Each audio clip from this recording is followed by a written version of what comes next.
ಪ್ರೇಯಸಿಯ ಮನೆಗೆ ಹೋದ ಯುವಕನೊಬ್ಬ ಆಕೆಯ ಪತಿ ಹಾಗೂ ಕುಟುಂಬಸ್ಥರ ಹಲ್ಲೆಗೆ ಒಳಗಾಗಿ ಮೃತಪಟ್ಟ ಘಟನೆ ಬೆಂಗಳೂರಿನಲ್ಲಿ ನಡೆದಿದೆ.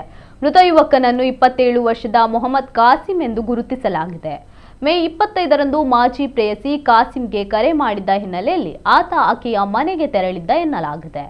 ಈ ವೇಳೆ ಆಕೆಯ ಪತಿ ಹಾಗೂ ಕುಟುಂಬಸ್ಥರ ಕೈಗೆ ಸಿಕ್ಕಿಬಿದ್ದ ಕಾಸಿಂ ಮೇಲೆ ಹಲ್ಲೆ ನಡೆಸಲಾಗಿದೆ. ಗಂಭೀರವಾಗಿ ಗಾಯಗೊಂಡಿದ್ದ ಕಾಸಿಂಗೆ 3 ದಿನಗಳ ಕಾಲ ಆಸ್ಪತ್ರೆಯಲ್ಲಿ ಚಿಕಿತ್ಸೆ ನೀಡಲಾಗಿತ್ತು. ಆದರೆ ಚಿಕಿತ್ಸೆ ಫಲಕಾರಿಯಾಗದೆ ಆತ ಮೃತಪಟ್ಟಿದ್ದಾನೆ. ಈ ಕುರಿತು ಪೊಲೀಸ್ ಠಾಣೆಯಲ್ಲಿ ಪ್ರಕರಣ ದಾಖಲಾಗಿದ್ದು, ಕೊಲೆ ಆರೋಪದಡಿ ಮಾಜಿ ಪ್ರೇಯಸಿಯನ್ನು ಪೊಲೀಸರು ವಶಕ್ಕೆ ಪಡೆದು ತೀವ್ರ ವಿಚಾರಣೆ ನಡೆಸುತ್ತಿದ್ದಾರೆ.